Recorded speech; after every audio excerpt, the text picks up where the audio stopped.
Bismillahirrahmanirrahim. Alhamdulillahi rabbil alamin. Nahmaduhu wa nasta'inuhu wa nastaghfir. Wa na'udzu billahi min shururi anfusina wa sayyiati a'malina. May yahdihillahu fala mudilla lahu wa may yudlil fala hadiya lahu. Asyhadu an la ilaha illallah wahdahu la syarika lahu wa asyhadu anna Muhammadan abduhu wa rasuluh. Allahumma salli wa sallim ala nabiyyina Muhammad wa ala alihi wa sahbihi ajma'in. Amma ba'd. Allahumma la ilma lana illa ma 'allamtana innaka antal alimul hakim. Rabbi shrah li sadri wa yassir li amri wahlul 'uqdatam min lisani yafqahu qawli. Hadirin wal hadirat rahimakumullah. Alhamdulillah, kita kembali bersyukur kepada Allah Subhanahu wa taala karena sampai sekarang ini kita masih merasakan nikmat yang begitu banyak dari Allah Subhanahu wa taala dan masih memberikan kesempatan kepada kita semuanya untuk memperbaiki sisa-sisa umur kita yang ada sekarang ini. Salawat dan salam kita kirimkan kepada Rasulullah sallallahu alaihi wasallam, nabi qudwa kita, Khalilullah Muhammad sallallahu alaihi wasallam, yang tentunya kita harapkan Allah Subhanahu wa taala agar Allah Subhanahu wa taala mengumpulkan kita bersama beliau sallallahu alaihi wasallam di surganya nanti. Pada pertemuan yang lalu kita telah selesai membahas secara ringkas rukun iman yang keempat, yaitu beriman kepada Rasul-Rasul Allah Subhanahu wa taala. Dan telah kita memulai rukun yang kelima, yaitu beriman kepada hari akhir. Al-imanu bil yaumil akhir. Beriman kepada hari akhir merupakan suatu hal yang dimana di dalam Al-Quran begitu banyak menyinggung tentang beriman kepada hari akhir, dan juga dalam hadis disebutkan hal tersebut. Di antaranya dalam hadis Nabi SAW menyebutkan, man kana yu'minu billahi wal yaumil akhir faliyakul khairan aw liyasmut. Barang siapa yang beriman kepada Allah dan hari akhir, maka hendaknya berkata yang baik-baik atau lebih baik diam. Man kana yu'minu billahi wal yaumil akhir falyukrim jarahu. Barang siapa yang beriman kepada Allah dan hari akhir, maka hendaknya dia memuliakan tetangganya. Man kana yu'minu billahi wal yaumil akhir falyukrim dhaifahu. Barang siapa yang beriman kepada Allah dan hari akhir, maka hendaknya dia memuliakan tamunya. Nah, ini Allah Subhanahu wa taala menggandengkan beriman kepada Allah dan hari akhir. Begitu pentingnya hal tersebut, jamaah sekalian. Nah, dalam Al-Quran begitu banyak disebutkan, laisal birra an tuwallu wujuhakum qiblal masyriqi wal maghrib walakinnal birra man amana billahi wal yaumil akhir wal malaikati wal kitabi wan nabiyyin. Begitu banyak dalam ayat, jamaah sekalian, disebutkan karena orang-orang musyrik dan orang-orang kufar begitu banyak mengingkari hari kebangkitan ini, begitu banyak mengingkari hari kiamat ini. Jadi Allah Subhanahu wa taala menyebutkan dalam suratul Baqarah, laisal birra an tuwallu wujuhakum qiblal masyriqi wal maghrib walakinnal birra man amana billahi wal yaumil akhir wal malaikati wal kitabi wan nabiyyin, sampai akhir ayat. Ya, bukanlah suatu kebaikan, bukan hanyalah suatu kebaikan engkau menghadapkan wajahmu al-masyriqi wal maghrib, ke arah timur dan barat. Namun ketika engkau beriman kepada Allah dan hari akhir, malaikatnya, kitab-kitabnya, dan nabi-nabi, dan seterusnya sampai akhir ayat. Karena begitulah, begitu banyak kaum musyrikin, orang-orang kufar terdahulu mengingkari hari kebangkitan ini. Dan juga di awal-awal keislaman, ayat-ayat yang turun pertama kali berkaitan dengan surga dan neraka dan hari akhir tentunya. Ya, makanya Aisyah radhiyallahu anha menyebutkan ayat-ayat yang pertama kali diturunkan oleh Allah Subhanahu wa taala, fihi dzikrul jannati wan nar. Adanya penyebutan surga dan neraka.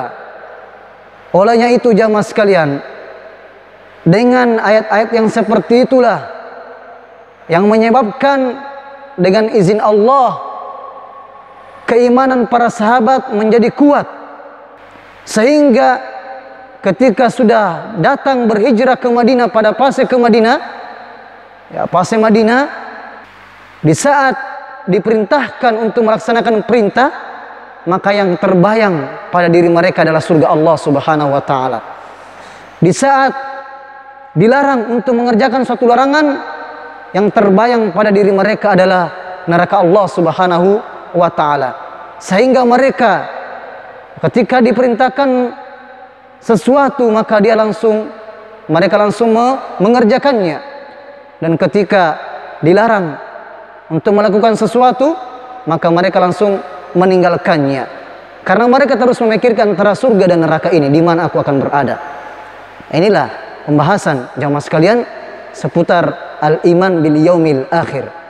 Karena keberadaan kita di dunia ini hanyalah sementara. Adam alaihissalam bersama Hawa, Abul Bashar, bapaknya manusia, manusia yang pertama, awalnya berada di surga Allah Subhanahu wa ta'ala. Nah, kita menginginkan agar kita bisa memasuki surga Allah Subhanahu wa ta'ala dan diselamatkan dari api neraka.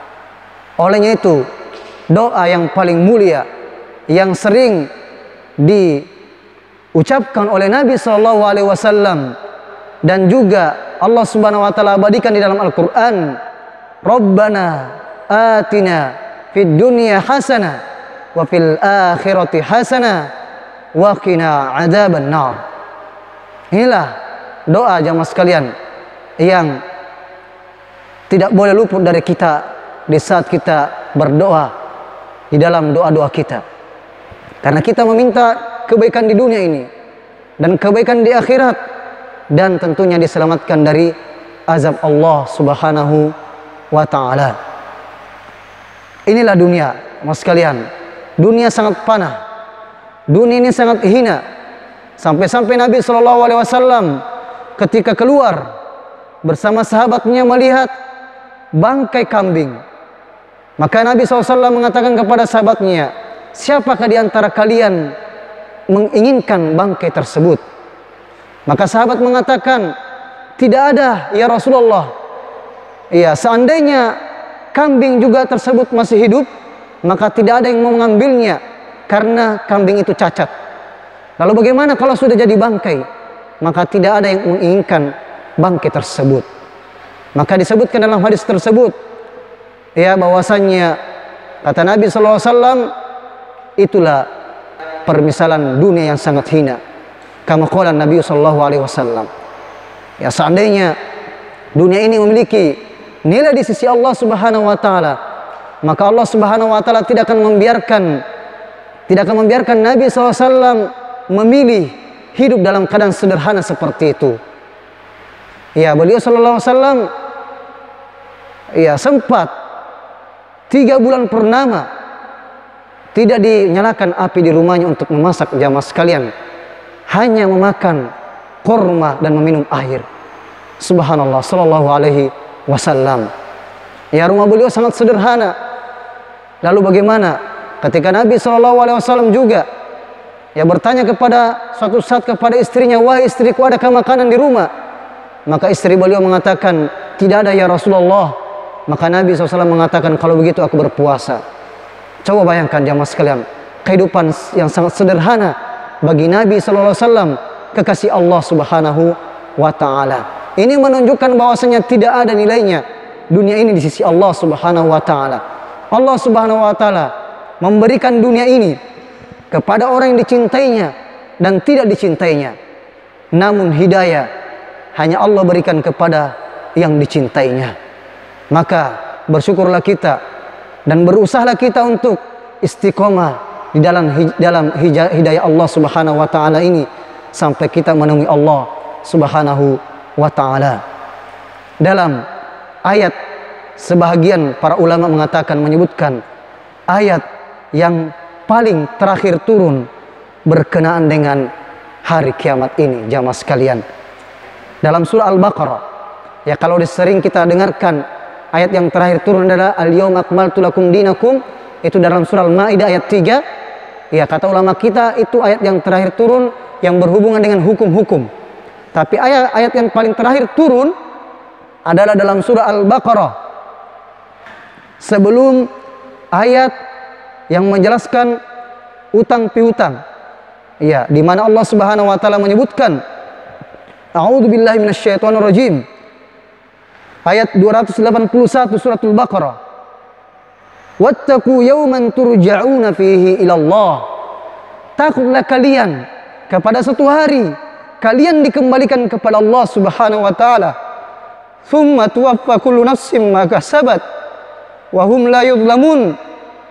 Kemudian setiap jiwa akan dibalas dan mereka tidak akan dizalimi sedikit pun. Wattaqu yawman turja'una fihi ila Allah. Tsumma tuwaffa kullu nafsin ma kasabat wa hum la yudlamun. Inilah ayat yang paling terakhir turun jamaah sekalian, yang mengingatkan kita bahwasanya kita akan dikembalikan kepada Allah Subhanahu wa Ta'ala. Pekan lalu sudah juga kita singgung bahwasanya cukuplah ayat yang sering kita baca, Maliki Yaumiddin, mengingatkan kita hari kiamat, mengingatkan kita hari pembalasan, hari di mana kita dihadapkan oleh Allah Subhanahu wa Ta'ala mempertanggungjawabkan seluruh amalan-amalan kita. Yaumul Qiyamah, jamaah sekalian, begitu banyak nama-nama hari kiamat. Ada namanya ya Al-Qiyamah, ada namanya Al-Qari'ah, ya Al-Qari'ah, dan beberapa nama yang lainnya disebutkan di dalam Al-Qur'an. Yaumul Qiyamah alladzi yub'atsun nasu fihi lil hisab wal jazaa. Hari kiamat yang dimana manusia dibangkitkan dan dikumpulkan untuk dihisab dan yang dibalaskan sesuai dengan amalan-amalannya ketika di dunia. Wa summiya bidzalik li'annahu la yaumun ba'da. Dikatakan hari akhir karena tidak ada lagi hari setelah itu. Haitu yastaqirru ahlul jannah fi manazilihim wa ahlun nar fi manazilihim. Di mana yastaqirru ahlul jannah, pada saat itu, iya, ketika dimasukkan surga, penduduk surga, mereka akan tinggal selama-lamanya. Adapun orang yang dimasukkan ke dalam neraka, yang mereka kekal abadi dalamnya, orang-orang kafir dan orang-orang syirik dan orang munafik, maka mereka akan kekal selama-lamanya, tidak akan dikeluarkan dari api neraka. Di antara salafus soleh jamaah sekalian, dia satu malam beliau membaca ayat Allah Subhanahu wa Ta'ala, fariqum fil jannati wa fariqum fis sa'ir. Di antara orang akan dimasukkan ke dalam surga Allah Subhanahu wa Ta'ala, dan golongan yang lainnya akan dimasukkan ke dalam neraka Allah Subhanahu wa Ta'ala. Maka beliau menangis sejadi-jadinya. Setelah beliau salat, istrinya bertanya, "Mengapa engkau menangis demikian?" Ya, maka beliau mengatakan, "Aku telah membaca ayat Allah Subhanahu wa Ta'ala, fariqun fil jannati wa fariqun fis sa'ir." Ada golongan yang akan dimasukkan ke dalam surga dan ada golongan yang akan dimasukkan ke dalam neraka. Dan aku tidak tahu di golongan manakah aku akan berada. Subhanallah. Inilah yang senantiasa harus kita ingat jamaah sekalian. Sebelumnya tentunya itu adalah kematian jamaah sekalian. Karena namanya hari kiamat itu pasti akan datang. Walaupun kita tidak nanti-nantikan, pasti akan datang. Maka kita harus persiapkan hal tersebut. Sebagaimana dalam hadis Anas radhiyallahu anhu yang pernah kita sebutkan. Ada salah seorang yang bertanya kepada Rasulullah SAW, "Ya Rasulullah, mata sa'ah, kapankah hari kiamat itu terjadi?" Maka justru Nabi SAW menjawab, "Ma'attalaha, apakah yang engkau persiapkan untuk hari kiamat?" Justru itu yang harus kita persiapkan, jamaah sekalian. Iya, ada namanya kiamat kecil, yaitu mati. Dalam riwayat disebutkan, "Idza matal insan qamat qiyamatu," atau kama qala Nabi sallallahu alaihi wasallam. Jikalau manusia telah meninggal, maka sungguh kiamatnya telah terjadi.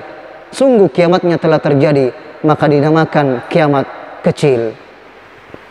Iya, itulah namanya alam barzakh, alam yang pertama kali setelah manusia meninggalkan dunia ini, jamaah sekalian. Alam yang sangat panjang, yang kita tidak tahu kapan hari kiamat akan dibangkitkan. Olehnya itu, Utsman bin Affan radhiyallahu anhu ketika menziarahi kubur, beliau menangis sejadi-jadinya. Dikatakan kepadanya, "Mengapa demikian?" Beliau mengatakan radhiyallahu anhu, "Karena inilah merupakan awal. Jikalau awalnya baik, maka baik insyaallah seterusnya. Namun kalau buruk, maka buruk seterusnya." Keadaan kita di alam barzakh, alam kubur, jamaah sekalian, itu sangat panjang ketimbang keadaan kita di dunia ini. Ya, kalau kita mau hitung-hitung berapa umur kita ini, mulai dari Nabi Adam sampai hari kiamat. Ya, kalau sampai sekarang ini saja orang yang meninggal mulai dari zamannya Nabi Adam sampai sekarang, mereka masih ada dalam barzakh. Mereka menanti imma azab, imma na'im. Apakah mereka akan mendapatkan azab terus menerus, ataukah akan mendapatkan kenikmatan terus menerus? Nah, inilah yang harus kita persiapkan. Idza matal insan, idza mata ibnu Adam, inqata anhu amaluhu. Jikalau anak cucu Adam itu meninggal, maka semua amalannya terputus kecuali 3.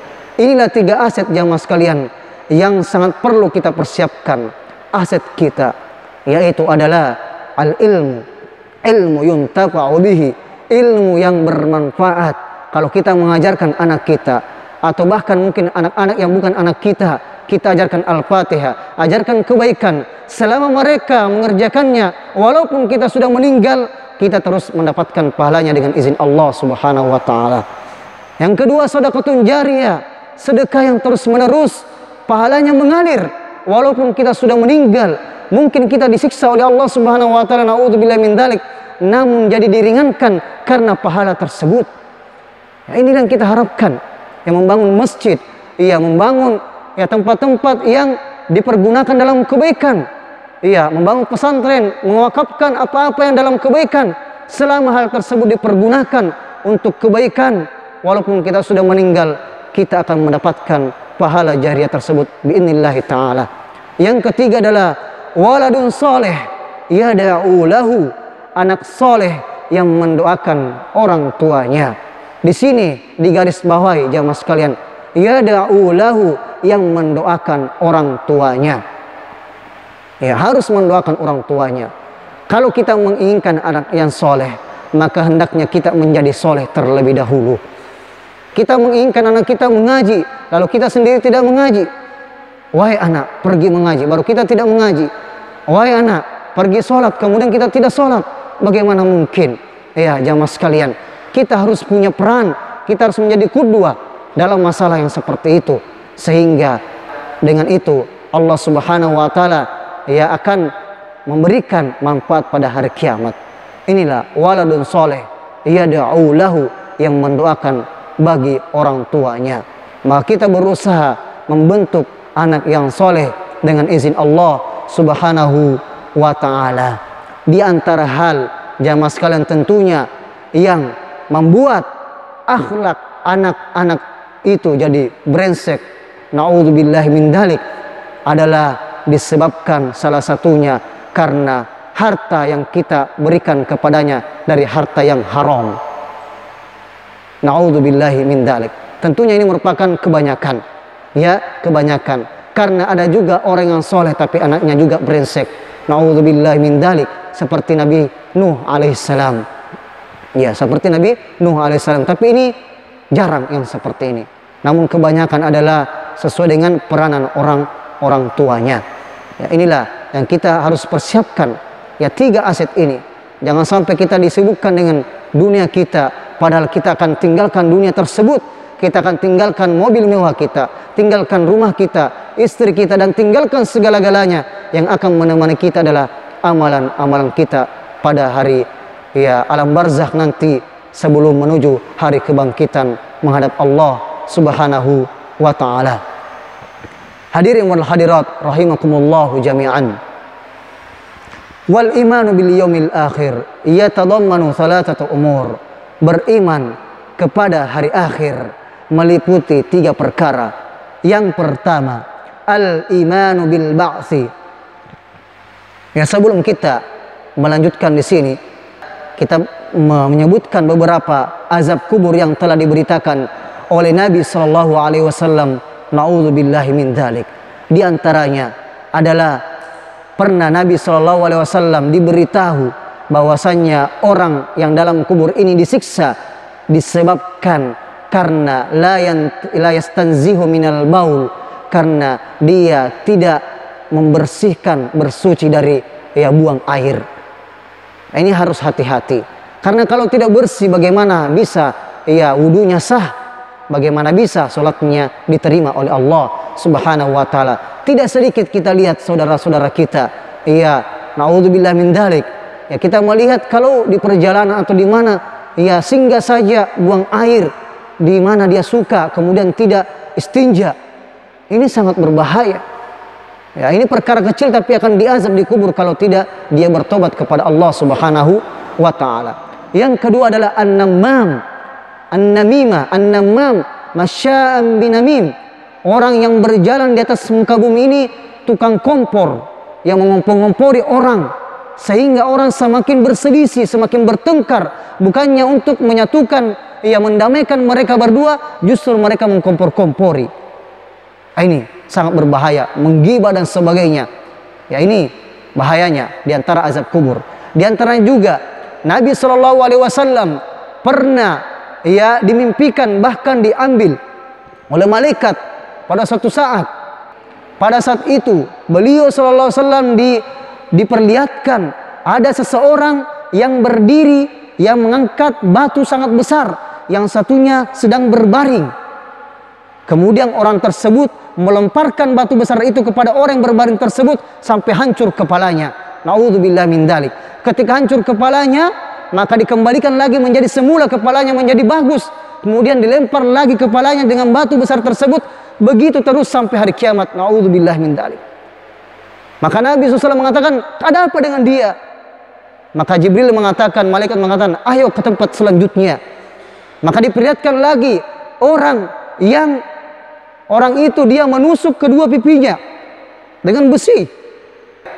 Itu dia lakukan sampai hari kiamat. Sejak dia dalam kubur, na'udzubillah min dzalik, sampai hari kiamat. Siapakah mereka? Nanti kita akan jelaskan. Maka Nabi mengatakan sallallahu alaihi wasallam, siapakah mereka? Malaikat mengatakan, ayo ke tempat selanjutnya. Maka Nabi SAW diperlihatkan orang yang berenang, yang berada di sungai darah, yang dilempar dengan batu, kemudian dilempar dengan batu, begitu terus berada di sungai darah sampai hari kiamat. Dikatakan, siapakah mereka? Maka dikatakan kepada Nabi SAW, ayo ke tempat selanjutnya. Maka beliau SAW diperlihatkan orang yang telanjang, kemudian dibakar di dalam suatu tungku, kemudian ketika sudah sampai ke atas, kemudian dikembalikan dibakar lagi sampai hari kiamat seperti itu. Maka setelah itu dijelaskan bahwasannya orang yang pertama adalah orang yang mempelajari Al-Quran, berilmu, namun tidur dari sholat 5 waktunya, tidak memperhatikan sholat-sholatnya, tidak memperhatikan bacaan Qurannya lagi. Na'udzubillah min dzalik. Yang kedua adalah orang yang penyebar hoaks, pendusta. Ya, kalau di zaman dahulu itu hoaks itu tidak mudah disebarkan, sangat susah. Tapi di zaman sekarang ini, na'udzubillah min dzalik, hoaks disebarkan kemana-mana. Ya, sampai di seperti ini, string seperti ini menyebar ke seluruh dunia. Ya, ini sangat berbahaya. Itu diazab di kubur alam barzah sampai hari kiamat. Berapa lama sampai hari kiamat jamaah sekalian? Yang ketiga adalah orang pemakan riba. A'udzubillah min dzalik. Berenang di sungai darah, dilempari batu sampai hari kiamat. Yang keempat adalah pezina. A'udzubillah min dzalik. Tentunya mereka-mereka yang tidak bertobat kepada Allah Subhanahu wa taala. Tapi kalau mereka bertobat di dunia sebelum mereka meninggal, maka Allah Subhanahu wa taala Maha kasih sayang. Maka Allah Subhanahu wa taala akan menjauhkan dari siksaan tersebut.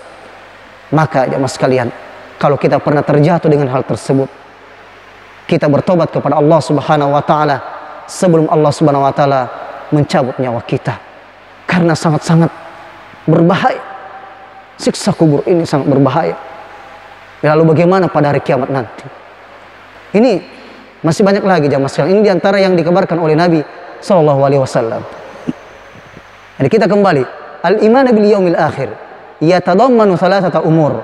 Beriman kepada hari akhir yatadammanu thalathata umur, meliputi 3 perkara. Yang pertama, al-imanu bil ba'tsi. Beriman akan adanya hari kebangkitan. Jadi perjalanan dari hari kebangkitan sampai dimasukkannya ke dalam surga atau dijatuhkan ke dalam neraka, na'udzubillah min dzalik, itu para ulama kita berbeda pendapat dalam urutannya. Karena kenapa? Tidak ada hadis yang sahih, yang jelas, yang menyebutkan urutannya. Olehnya itu ulama kita berbeda pendapat dalam memberikan urutan-urutannya. Nah, tapi ujung-ujungnya yang tidak ada perbedaan adalah pertama adalah kebangkitan, kemudian yang terakhir adalah surga dan neraka. Itu tidak ada perbedaan, tapi yang diantaranya itu mereka ada perbedaan. Al-Ba'ts, hari kebangkitan. Ihya'ul mauta. Ya, di mana manusia semua dibangkitkan sampai-sampai yang ditenggelamkan, ya, yang telah berhambur tulang-tulangnya dan sebagainya, itu Allah Subhanahu wa taala mampu untuk menyatukan kembali. Ya, dibangkitkan. Maka jamaah sekalian, di dalam suratul Qariyah disebutkan, yauma yakunun nasu kal farashil mabthus. Pada hari itu manusia dikeluarkan dari kuburannya, mereka keluar seperti laron yang berterbangan, tidak tahu mau lari kemana mereka. Subhanallah.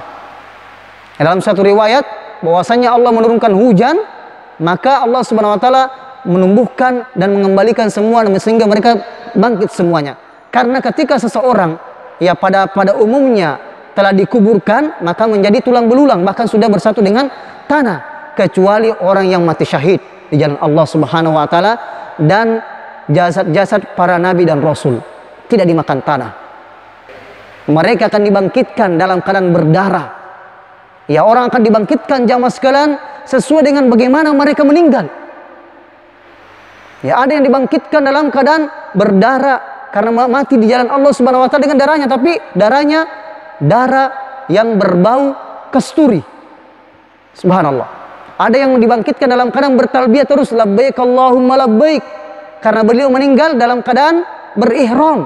Makanya di antara kekhususan orang yang meninggal dalam keadaan berihram sebelum dia tahallul, dia dikuburkan dengan pakaian ihramnya, tidak ditutup mukanya.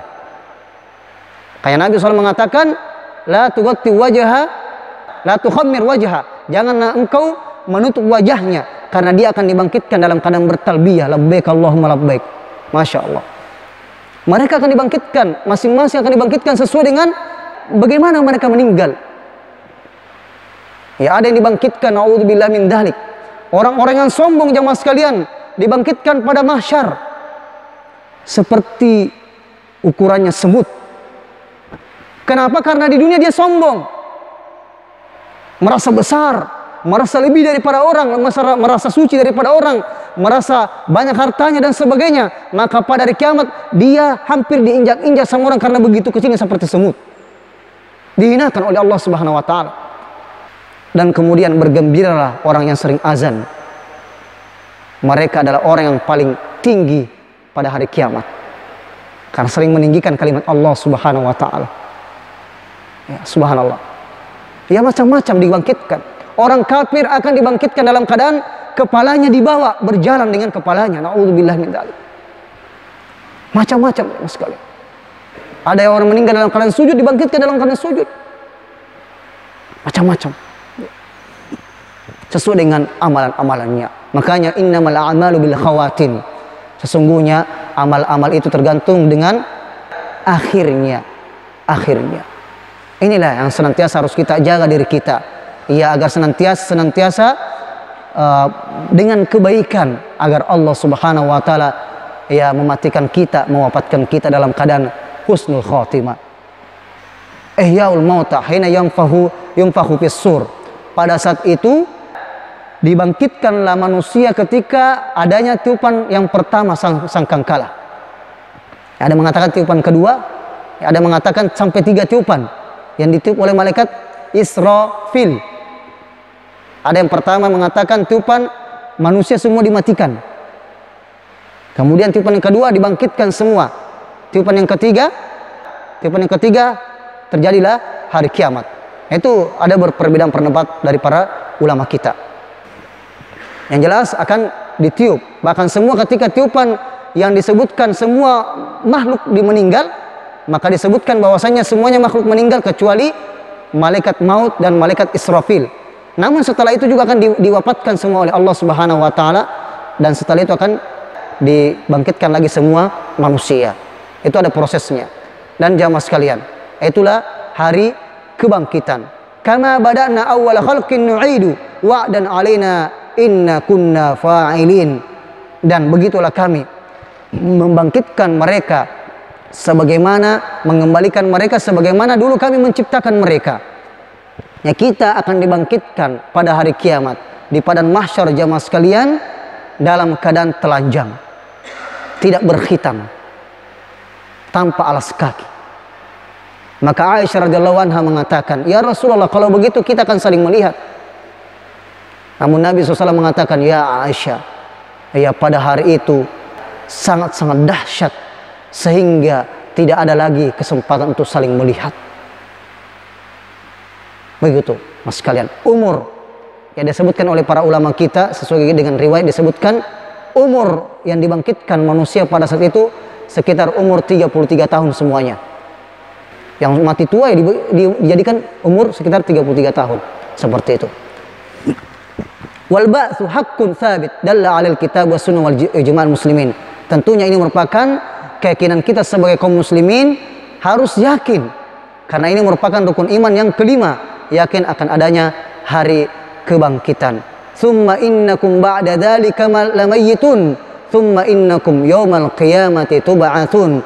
Kemudian pada hari itu kalian akan dimatikan. Kemudian setelah dimatikan akan dibangkitkan pada hari kiamat. Wa qala an-nabiy sallallahu alaihi wasallam, yuhsyarun nasu yaumal qiyamah hufatan.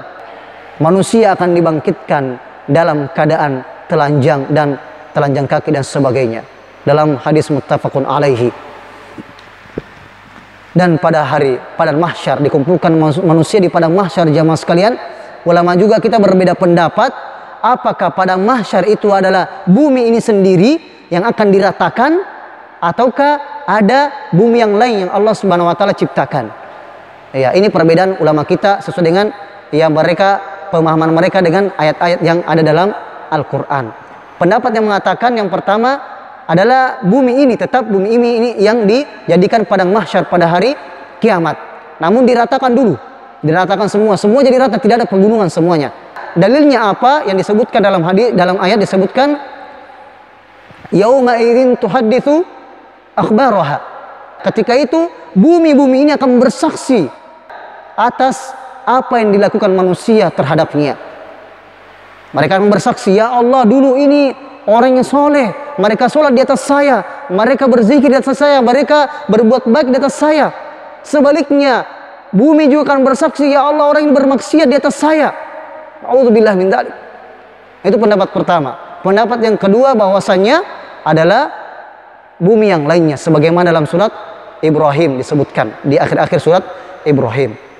Ya, intinya kita akan dibangkitkan dan dikumpulkan padang mahsyar jamaah sekalian, dan di padang mahsyar kita akan berada menurut perhitungan manusia khamsina alfasana, 50.000 tahun kita akan berada di padang mahsyar. Subhanallah jemaah sekalian. Namun orang-orang yang beriman menganggap hal tersebut hanya seperti waktu duhur saja.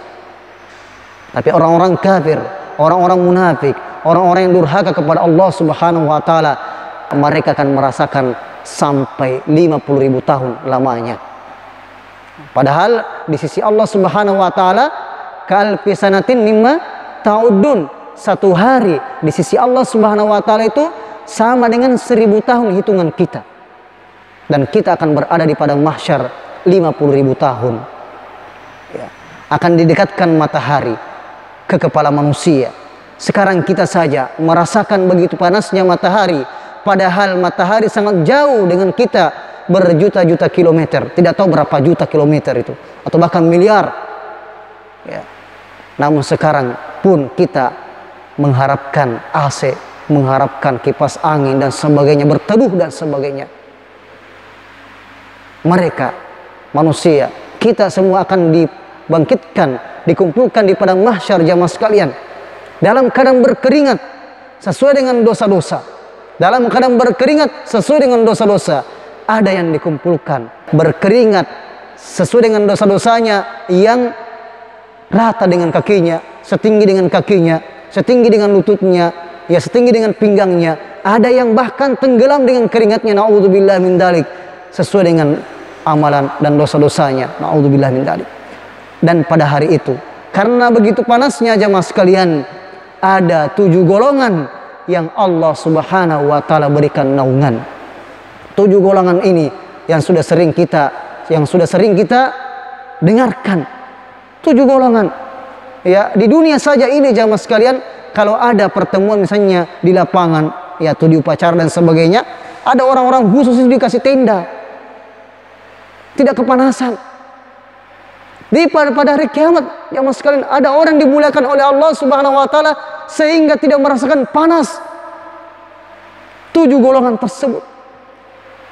Nah, kita ingatkan 7 golongan tersebut sehingga kita berusaha untuk menjadi dari salah satunya. Yang pertama adalah al-imamu adil. Imam atau pemimpin yang adil, tidak menzalimi rakyatnya. Yang kedua adalah rajulun qalbuhu mu'allaqun bil masajid. Seseorang yang selalu hatinya bergantung ke masjid, rindu terus mau sholat. Yang ketiga, rajulun syabun nasya'a fi ibadatillah. Pemuda yang tumbuh dalam ketaatan kepada Allah Subhanahu wa taala. Yang keempat, rajulun da'athum ra'atun dzatu mansibin wa jamalin. Seseorang laki-laki yang digoda oleh wanita untuk berzina. Wanita cantik, berkedudukan, berharta dan sebagainya. Tapi dia mengatakan, inni akhafullah, saya takut kepada Allah Subhanahu wa taala. Kalau kita digoda-goda di medsos dan sebagainya, hati-hati. Ingat, langsung 7 golongan itu, Mas sekalian. Yang kelima adalah orang yang bersedekah dengan tangan kanannya sampai-sampai tangan kirinya tidak mengetahuinya. Intinya menyembunyikan sedekahnya. Yang keenam atau selanjutnya adalah dua orang yang saling mencintai karena Allah Subhanahu wa taala, bertemu karena Allah dan berpisah karena Allah Subhanahu wa taala. Semoga kita termasuk di dalamnya. Kemudian selanjutnya adalah rajulun dzakarallaha khalian fafadat aina. Seorang yang menyendiri, mengingat Allah, berzikir, mengingat Allah Subhanahu wa taala, mengingat dosa-dosanya, meminta ampun kepada Allah Subhanahu wa taala, sehingga air matanya menetes karena takut kepada Allah Subhanahu wa taala. Dimanapun kita berada jemaah sekalian, di kendaraan kita, apalagi di akhir sebelum azan subuh dikumandangkan, maka perbanyaklah istighfar, karena itu merupakan amalan yang paling afdal kita lakukan sebelum azan subuh, memperbanyak istighfar. Wal mustaghfirina bil ashar. Kita dalam kendaraan kita, di mobil kita sendiri, di motor kita sendiri, kita berzikir. Semoga Allah Subhanahu wa taala menjaga kita dan kita merenungi semuanya. Semoga Allah Subhanahu wa taala mengampuni dosa-dosa kita. Makanya dalam hadis disebutkan ada 2 mata yang Allah Subhanahu wa taala haramkan dari api neraka, yaitu mata yang menangis karena Allah Subhanahu wa taala dan mata yang begadang karena menjaga perbatasan antara kaum muslimin dengan musuh. Berjihad di jalan Allah Subhanahu wa taala. Ya, inilah jamaah sekalian secara singkat ya, semoga pekan depan Allah masih mempertemukan kita, dan semoga Allah Subhanahu wa taala senantiasa membimbing kita ke jalannya dan istiqomah di jalan Allah Subhanahu wa taala sampai menemuinya. Subhanakallahumma wa bihamdik asyhadu an la ilaha illa anta astaghfiruka wa atubu ilaik. Wa sallallahu ala nabiyina Muhammad walhamdulillahi rabbil alamin.